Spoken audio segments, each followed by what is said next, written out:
So here is a specific puzzle example in Old Habits. So the players come here to this old abandoned house looking for a doll. They don't actually know where in the house it is, they've just been given vague instructions.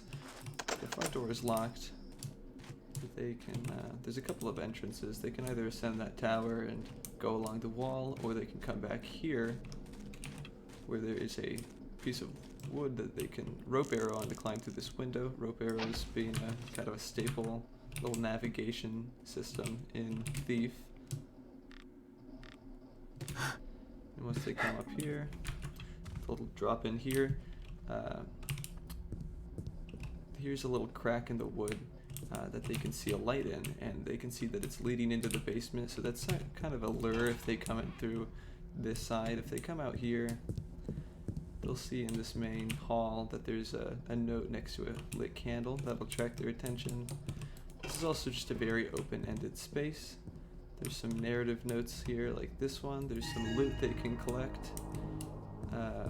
Loot just being a sort of bonus objective, but players can get an arbitrary amount of based on the difficulty they're on.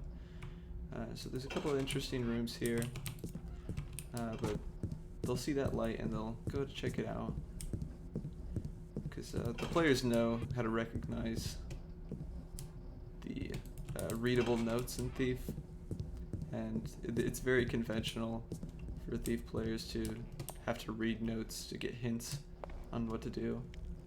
So if they read this one, they'll see that some unknown people are asking somebody to find a key to the basement, but not just any key, an additional key, implying they already have one.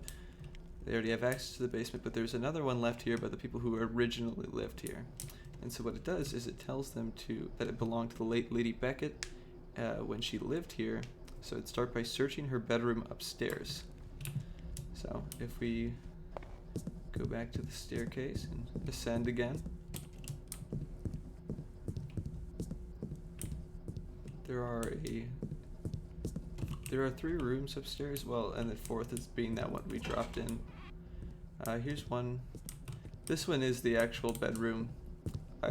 You can figure out whose is whose by actually checking there's a readable in both.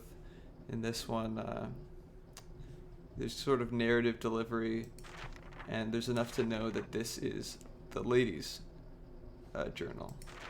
And we see here lots of exposition, but also Father has taken my keys to the basement and is likely hidden it among the books of his study down the hall, but the guards are too vigilant for me to go searching there. That last bit I added to imply that it has not changed since that note is written, that she was not able to obtain it, so it might still be there. That was the Father's room I showed before where the loot was. If they come back here to the study down the hall, they will see this room, and they'll see it's been damaged.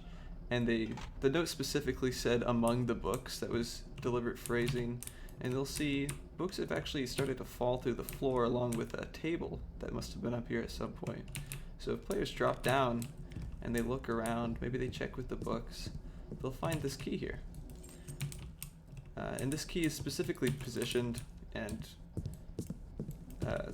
where you won't see it just passing through the room normally. You have to know what you're looking for to look for it, but if players go ahead and take the key, they now have access to